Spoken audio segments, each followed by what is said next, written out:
हुन्छ यहाँहरु सबैलाई ख्रीष्टीय अभिवादन जय मसीह। आज विश्रामको दिन हामी फेरि पनि परमेश्वरको सेवा गर्नलाई हामी फेरि यहाँनिर भेला भइसकेका छौं। किनभने प्रभुले 6औं दिनसम्म सबै कुराहरू सृष्टि गर्नु भएर 7औं दिनमा चाहिँ उहाँले भन्नुभयो अनि विश्राम गर है। यो विश्राम दिनलाई चाहिँ पवित्र माना भन्नुभएको छ, पालन गर पनि भन्नुभएको छ। एक दिन विश्राम दिनलाई नमान्यो भने 1 वर्षको आशिष गुमाउँछ पनि उहाँले भन्नुभएको छ। यसै कारणले उहाँको आज्ञा हो हामीले विश्राम दिन चाहिँ सधैँ पालन गर्नुपर्छ। विश्रामको दिनमा हामीले धेरै पैसाहरू कमाउन सक्छौं भने पनि हामीले यो दिनमा चाहिँ के गर्नुपर्छ, ती सबै इन्कार गरेर पवित्र के नमिलेर भने हालेलुया, धन्यवाद। अनि साँच्चै नै माफ गर्नुहोस्, यहाँ बीचमा फोन आइदिएर हामीलाई अलिकति डिस्टर्ब भयो। त्यसकारणले हामीले पवित्र दिन है, हामीले पवित्र दिन मान्नुपर्छ विश्रामको दिनलाई, अनि हामीले पालन गर्नुपर्दछ। अनि आज हामी पालन गर्दै यसरी सेवा संगतिमा आइसकेका छौं। यहाँहरु जहाँ जहाँबाट हेर्दै हुनुहुन्छ मलाई अनि मेरो परमेश्वरको वचनलाई सुन्दै हुनुहुन्छ, यहाँहरु सबैलाई स्वागत छ र परमेश्वरले आशिष दिनु भएको होस्। आउनुहोस्, आज म वचनमा जानेछु। वचन ल्याएको छु मैले आज, सन्तुष्ट सहितको भक्ति नै लाभ हो है। सन्तुष्ट सहितको भक्ति नै लाभ हो भनेर शीर्षकमा ल्याएकी छु। परमेश्वरलाई धन्यवाद होस्। आउनुहोस्, म पढ्नेछु 1 तिमोथी 1 तिमोथी 6 को हामी 6 देखि 10 सम्म हामी हेर्ने छौं। यहाँनिर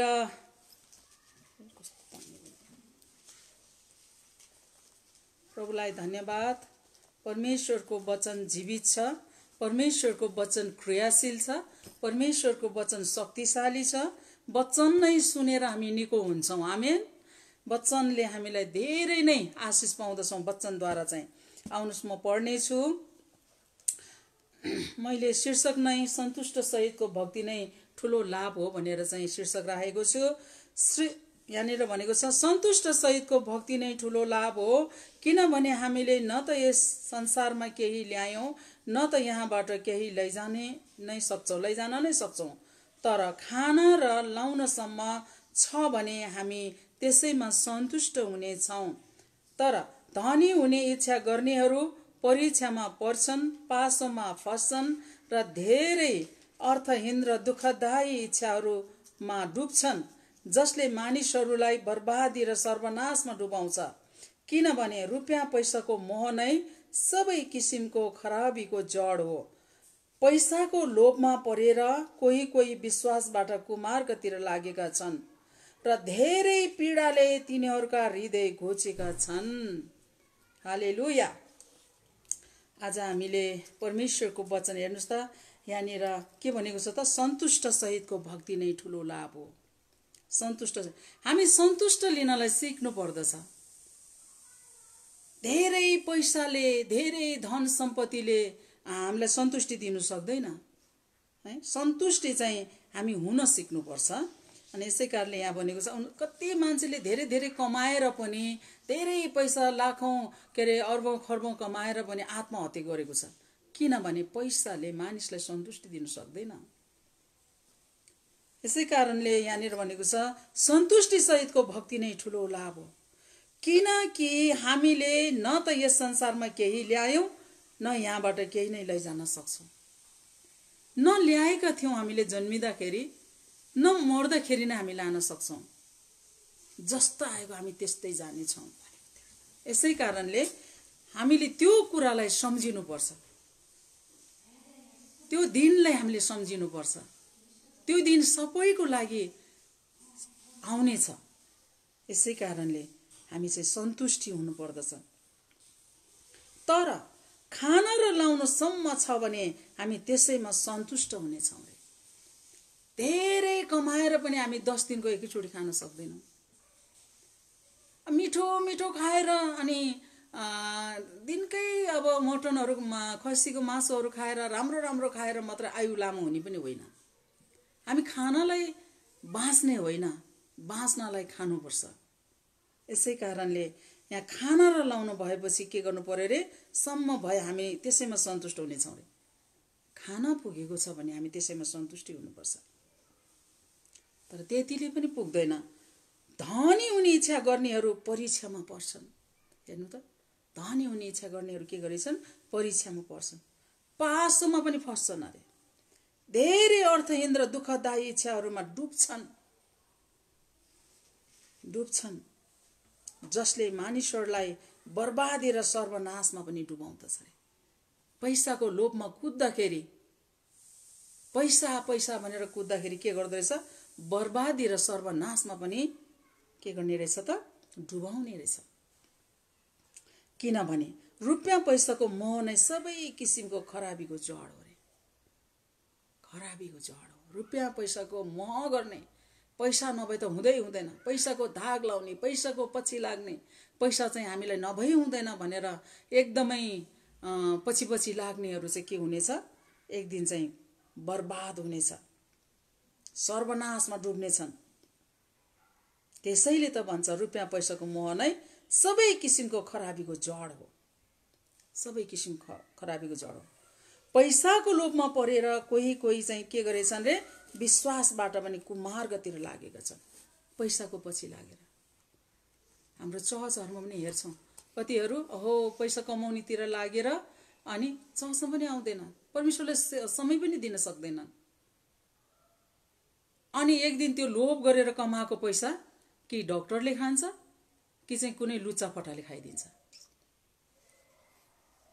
त्यही हो, प्रभुलाई ठगेर हामी कहिले पनि धनी हुन सक्दैन। अनि एक दिन यहाँ भनेको छ, विश्वासबाट कुमार्गतिर लागेका छन्, धेरै पीडाले तिनीहरूका हृदय घोचेका छन् अरे।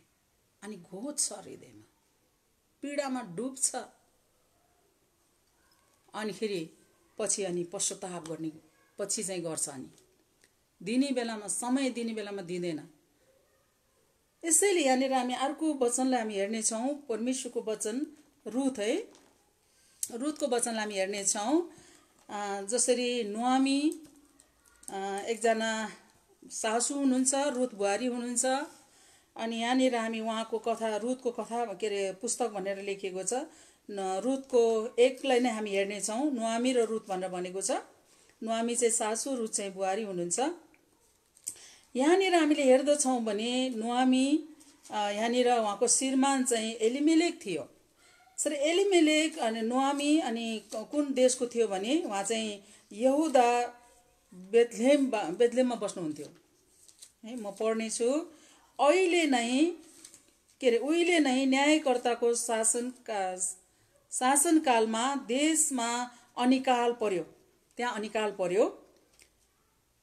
अनि यहुदाको बेथलेहमबाट कुनै एकजना मानिस आफ्नी पत्नी र 2 भाइ छोराहरूलाई लिएर मोआबीहरूको देशमा केही समयको लागि बस्नलाई गए। किन भन्दाखेरि आफ्नो देशमा चाहिँ अनिकाल परेको कारणले। अनि 2 भाइ छोरा र आफ्नो श्रीमती लिएर उहाँ कहाँ जानुभयो त, एलिमेलेक मोआबी देशमा जानुभयो। अनि ती मानिसले चाहिँ के गर्यो रे, त्यहाँनिर उसको छोराको नाम चाहिँ मलोन र किलोन थियो। अनि त्यहीँ गएर बस्न लाग्यो उहाँहरू, मोआबीहरूको देशमा नै गएर बस्न लाग्यो। अनि नुआमीका पति चाहिँ एलिमेलेक मरे। हेर्नु त, एलिमेलेक त्यो मोआबी देशमै गएर मर्यो। अनि मरिसकेपछि तिनी र आफ्ना 2 छोराहरूसँग के गरे, तिनी नुआमी र 2 छोरा चाहिँ बाँकी भयो। अब श्रीमान जानुभयो। अनि त्यसपछि त्यो मोआबी देशमा चाहिँ छोराहरूको 2 जनाको विवाह भयो। 2 जनाको विवाह भयो। एउटा बुहारीको नाम चाहिँ के थियो, ओर्पा। एउटा बुहारीको नाम चाहिँ रुथ थियो। अनि जब त्यहाँनिर उहाँहरूको विवाह भयो, अनि 10 वर्षपछि फेरि के भयो त, उहाँहरू 10 वर्षसम्म त्यहीँ हुनुहुन्थ्यो। अनि 2टा छोरा पनि मर्यो त्यहाँनिर। अब बाँकी भयो के हो, 2टा बुहारी मात्रै बाँकी भएको छ।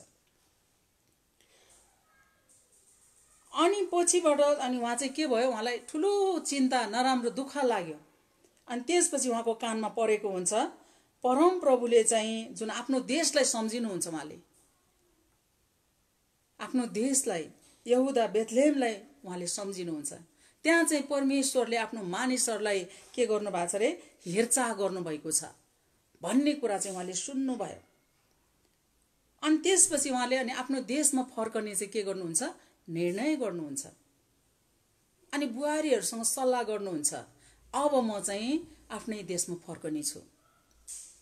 अनि उहाँले भन्नुहुन्छ, अनि त्यसपछि दुई बुहारीहरूलाई चाहिँ भन्नुहुन्छ उहाँले, अब तिमीहरू चाहिँ माइती फर्केर जाऊ, तिमीहरूको उमेर छ, जवानी नै छौ, त्यसकारणले तिमीहरू माइती फर्केर जाऊ अनि अर्कोसँग विवाह गर, घर जम बसाऊ भनेर चाहिँ सासूले भन्नुहुन्छ। अनि दुईजना बुहारी चाहिँ एकदमै रुन्छ, हामीलाई त्यस्तो नभन्नुहोस्।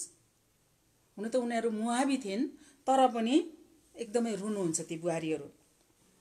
अनि सासूले अनि त्यसपछि यहाँनिर के भन्नुहुन्छ त, अनि जसरी यहाँ 8मा हेर्यो भने, तब नोमीले आफ्ना दुई बुहारीहरूलाई भनिन्, तिमीहरू दुवै आफ्नो माइती घर फर्क, जसरी तिमीहरूले ती मानिसहरूका र म प्रति दयापूर्ण व्यवहार गरेका थियौ, त्यसरी नै परम प्रभुले पनि तिमीहरू प्रति दयापूर्ण व्यवहार गरून्। ती दुईजना बुहारीले सासूलाई एकदमै दया है, एकदमै प्रेम गरेको, वास्ता गरेको त्यो कुरा सासूलाई थाहा थियो। त्यसै कारणले सासूले भन्दै हुनुहुन्छ, जसरी अब तिमीहरू माइतीमा फर्क र तिमीहरूको भविष्यहरू राम्रो होस्, तिमीहरूको घर जम बनोस् भनेर उहाँले भन्नुहुन्छ। जसरी तिमीहरूले मलाई राम्रो व्यवहार गर्नुभयो म प्रति, त्यसरी नै परमेश्वरले पनि तिमीहरूप्रति त्यस्तै राम्रो व्यवहार गर्नुभएको होस् भनेर यहाँनिर सासूले भन्नुहुन्छ। अनि त्यसपछि एउटी बुहारीले चाहिँ के गर्छन् त, चुम्बन गर्छिन्, अनि चुम्बन गरेर रुन्छिन्, अनि एकदम सासूलाई है, आफ्नो आमालाई भन्दा पनि माया गरेर अनि उहाँले चुम्बन गरिन्। अनि त्यो ऊ चाहिँ एउटा बुहारी चाहिँ जान्छन् बाहिर, के अरे माइती फर्किन्छन् ओर्पा चाहिँ, तर रुथ चाहिँ फर्किन मान्दिनन्। ऊ चाहिँ के गर्छन् त, टाँसिरहन्छन् आफ्नो सासूसँग।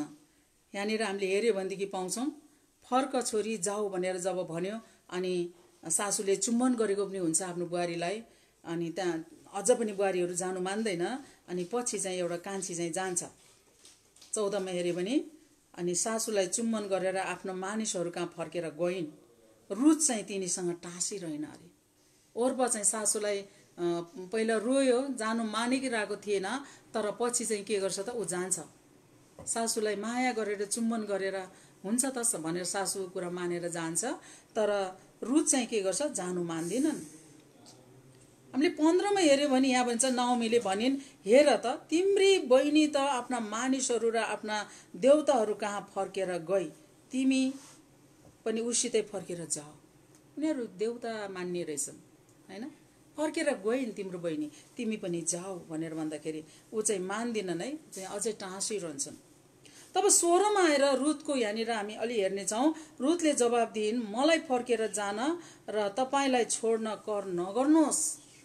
रुथले भन्छ, मलाई फर्केर जान र तपाईलाई के अरे छोड्न चाहिँ मलाई कर नगर्नुहोस्। तपाईँ जहाँ जानुहुन्छ म पनि त्यहीँ जानेछु, तपाईँ जहाँ बस्नुहुन्छ म पनि त्यहीँ बस्नेछु। तपाईका मानिसहरू मेरो मानिसहरू हुनेछन्, अनि तपाईका परमेश्वर मेरा परमेश्वर हुनेछन्। हेर्नु त, रुथले अठोट गरेको, मेरा परमेश्वर हुनेछन्। तपाईँ जहाँ मर्नुहुन्छ म पनि त्यहीँ मर्नेछु रे। बुहारीले सासूलाई कस्तो माया देखाएको, त्यो ओठे माया होइन, हृदयदेखिको माया हो। अनि म त्यहीँ मर्नेछु, त्यही नै गाडिनेछु रे। मृत्यु बाहेक अरू कुनै कुराले तपाईँ र मलाई अलग गरेमा परमप्रभुले मसँग अति कडा व्यवहार गरून् रे। मृत्युले मात्रै तपाईँ र मलाई अलग गरेको होस्। यदि मैले तपाईँलाई छोडेर तपाईँलाई त्यागेर गयो भने परमेश्वरले मलाई अति नराम्रो व्यवहार गरेको होस् भनेर उनले भनेको हुन्छ। अनि ती दुवैजना हिँडे। दुवैजना कहाँ हिँड्यो? अब बेथलेहममा, आफ्नो गाउँमा हिँडेको। बेथलेहममा हिँडे। अनि जब त्यहाँ आइपुगेपछि त्यहाँ चाहिँ एउटा हलचल मचेको हुन्छ त्यो सहरमा। 10 वर्षपछि हलचल मचियो। अनि आइमेहरूले त्यहाँनिर स्त्रीहरूले भन्न थाले, ओ के यी नुहामी नै होइनन् र? नुहामी फर्केर आएछन् है, अनि भनेर त्यहाँनिर कुराहरू भएको हुन्छ। तर नुहामीले भनिन्, मलाई नुहामी नभना, मलाई मारा भन। हेर्नुहोस् त, जब मानिसको जीवनमा समस्या आउँछ नि है, यहाँनिर भनेको छ मलाई त मारा भन, किनभने सर्वशक्तिमानले मेरो जीवनमा तितो तितो बनाइदिनु भएको छ अरे। आफू एउटा स्थिर नरहेर, आफ्नो देशमा नरहेर अरू देशमा, आफ्नो देशमा अनिकाल पर्यो भनेर है बेथलेहमलाई छोडेर मोआबतिर लाग्यो। अनि पछि उसको जीवनमा समस्या आयो, श्रीमान 2टा छोरा गुमाउनु पर्यो। त्यसपछि यहाँ परमेश्वरलाई भन्छ, ओहो सर्वशक्तिमानले मेरो जीवनमा तितो, मेरो जीवनै तितो बनाइदिनु भएको छ, परमेश्वरले बनाउनु भएको भनेर यहाँनिर दोषको कुराहरू आएको छ। र म भरिपूर्ण भएर गएको थिएँ अरे हैन, भरिपूर्ण भएर गएको थिएँ, तर परमप्रभुले मलाई के गर्नुभयो, रित्तै फर्काएर ल्याउनु भएको छ।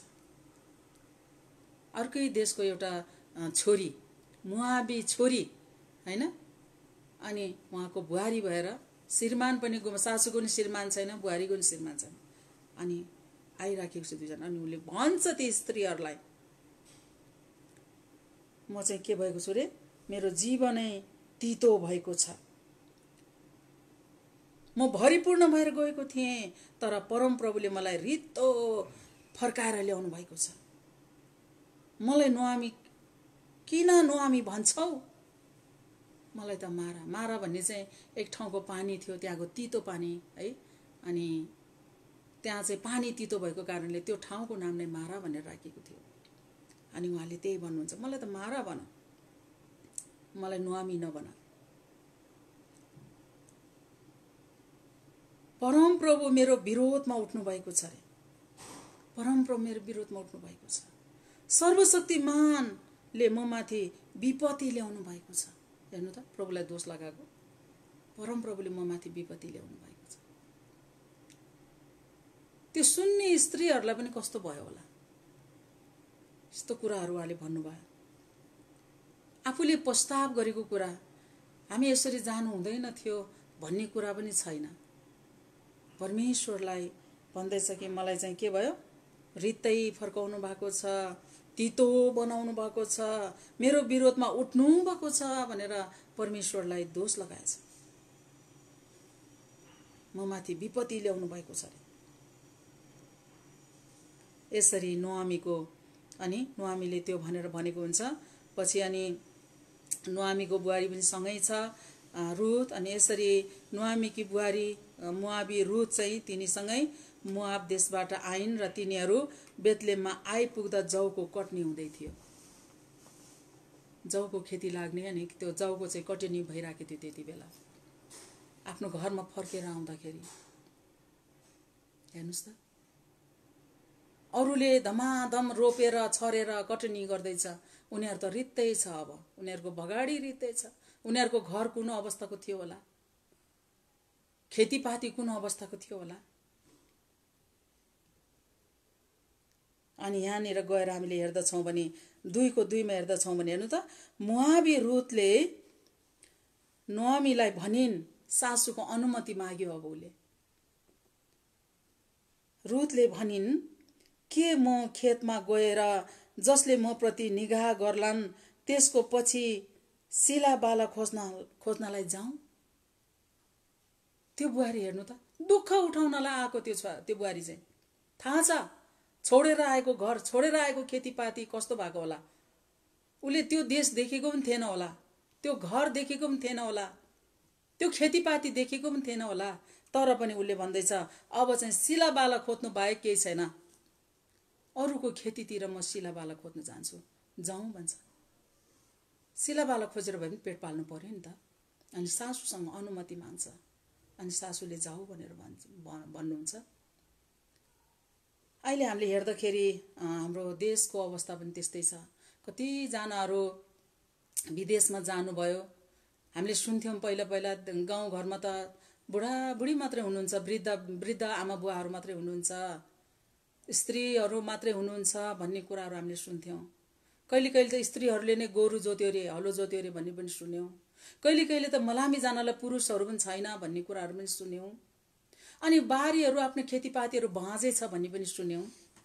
हेर्नुहोस् त, सबै कुराहरू छोडेर हामी पैसाको पछि लागेर विदेशतिर गयौँ। अनि विदेशमा गएर ओहो अझै त्यहाँको के अरे त्यहाँको अब ग्रीन कार्ड रे, पिआर रे, खोइ के अभिलाषातिर है। अनि त्यहाँ पसिना रगत आफ्नो समय बल सबै विदेशमा, आफ्नो देशको खेतीपाती एउटा अर्गानिक खेती चाहिँ है आफूले यहाँ लगायो भने एउटा अर्गानिक खानु पाउँथ्यो। तीहरू सबै के भयो त, बाँझे। अहिले यो समयमा हामीले हेर्दाखेरि यस्तो समय आउँछ भन्ने कुरो कसलाई थाहा थियो होला र? कतिजनाहरूको लास उता परे, देख्नु पनि पाइएन। अनि कतिजनाहरू अब यहाँ लिन आऊ भनेर सरकारलाई गुहारी राखेको कुरा पनि हामी देख्दछौँ। यस कारणले गर्दाखेरि मलाई त लाग्छ आफ्नै गाउँ फर्केर आफ्नै खेतीपातीमा कुटो कोदाली गऱ्यौँ भने हामीले ताजा खानु पाउँछौँ। अहिलेको त्यो लुडेको सागहरू, त्यो सिस्नोहरू हेर्ने बेलामा त्यो झारपात कसले खान्छ भने त्यही कुरा चाहिँ अर्गानिक भएको छ। त्यसैमा चाहिँ के छ त, त्यो मलहरू विषादीहरू परेको छैन। अहिले हामीले के खायो त, सबै भारततिरबाट लिएर आएको तरकारीहरू अनि विषादी परेकोहरू खाइराखेका छौँ। फलफुल हेऱ्यो भने राम्रो देखाउनलाई कस्तो कस्तो बनाइराखेको हुन्छ। तरकारी हेऱ्यो भने सुनिरहेछौँ हामीले, आज यत्रो के अरे लौका छ भने, काँक्रो छ भने भोलि यत्रो भइरहेको हुन्छ अरे। एक रातमा यत्रो भइजाने के हो त्यो? कुन औषधिले फुलायो? यस्तो कुरा खाएर आज हामीलाई विभिन्न रोगहरू लागिरहेको छ। हेर्नु त, के रोग लागेछ? क्यान्सर, विभिन्न रोगहरू, सुगर, प्रेसर, ग्यास्ट्रिक, यो विभिन्न रोग छ। यो खानपिनमा आएको आहार विहार भनिन्छ नि, योबाट नै हामीलाई रोगहरू आइरहेछ। यस कारणले हामीले यहाँ नुहामी र रुथको जीवनलाई हेरेर सिक्यौँ। नुहामीको जीवनलाई विशेष गरिकन है, उहाँको श्रीमान एल्काना हेर्नु त, हामी स्थिर हुनुपर्छ। त्यति मात्र होइन, आज कतिजनाको घर बिग्रिएको छ। श्रीमान श्रीमती छुटेर अब श्रीमान मात्रै कमाउन जाने होइन, श्रीमती मात्रै अनि श्रीमान यतातिर नानीहरूको बर्बाद भएको कुराहरू हामीले देखिरहेछौँ। श्रीमान कता, श्रीमती कता भइराखेको छ। ऊ त बुवाआमाको बिचल्ली छ, ऊ त खेतीपाती बाँझै छ। यस्तो कुराहरू हामीले देखिरहेछौँ, सुनिरहेका छौँ। कतिजना भोगिरहनु भएको छ। मलाई लाग्छ अब यो महामारी आउनु पनि अब चाहिँ साँच्चै नै सुधारको समय आएको जस्तो लाग्छ, मिलापको समय आयो जस्तो लाग्छ। अब यो देशमा पनि आशिष आउँदछ। आज सदनदेखि सडकदेखि सदनसम्म पनि हामीले कुराहरू सुन्दैछौँ। हरेक यो मिडियाहरूद्वारा, समाचारहरूद्वारा हामीले सुनिरहेका छौँ। यो सबै के हो? यो सुधारको चिन्ह हो, सुधारको चिन्ह हो। हामी आफ्नै देशमा पनि हामी केही गरेर खान सक्छौँ। प्रभुलाई धन्यवाद होस्। यसैले आज मैले शीर्षक पनि राखेँ, सन्तुष्टि सहितको भक्ति नै ठुलो लाभ हो। सन्तुष्ट सहितको भक्ति नै ठुलो लाभ हो। अब हामी सन्तुष्टि हुनुपर्दछ। गुन्द्रुक र ढेँडो किन खानु नपरोस्, त्यो अझ राम्रो हो, हाम्रो लागि पौष्टिक हो। प्रभुलाई धन्यवाद। परमेश्वरले हाम्रो हेरचाह गर्नुहुन्छ।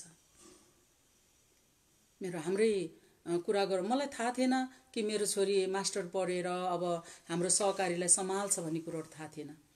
तर सानो समूहबाट गर्दा गर्दै सहकारी भयो। त्यसपछि गएर अहिले छोरीले अनि सहकारी सम्हालिराखेको छ।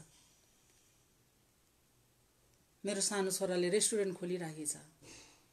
मेरो माइलो छोराले आफ्नै काम गरिराखेको, अब यो सोलरको कामहरू गरिराखेको छ।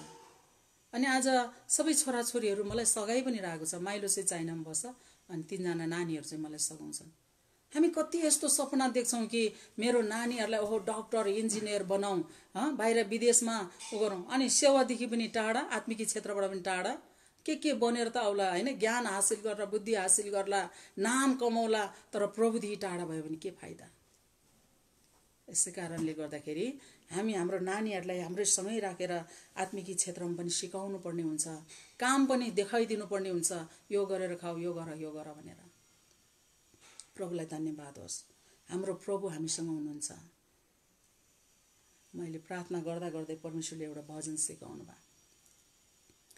प्रभु येशू मुक्तिदाता छन् दयाको खानी, पापीलाई बोलाउँछन् छोरा छोरी भनी, पापीलाई बोलाउँछन् छोरा छोरी भनी, पापीलाई क्षमा दिने, रोगीलाई चङ्गाई, घटी कमी हेर्नु हुने हामी सबैलाई, पापीलाई क्षमा दिने, रोगीलाई चङ्गाई, घटी कमी हेर्नु हुने हामी सबैलाई। प्रभु येशू मुक्तिदाता छन् दयाको खानी, पापीलाई बोलाउँछन् छोरा छोरी भनी। अब हामीलाई के चाहियो?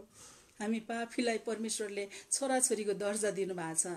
संसारै हाम्रो प्रभुको हो भनेपछि हामी किन भौतारेर हिँड्नुपर्छ है? पापीलाई पनि क्षमा दिएर, रोगीलाई पनि निको पारेर है, हाम्रो घटी कमी पनि हेर्नु भएर सहायता गर्नु नि परमेश्वर। उहाँ त दयाकै खानी हुनुहुन्छ नि, दयाकै खानी। यति दया दिएर ठिक पार्ने होइन हाम्रो परमेश्वर, महान परमेश्वर।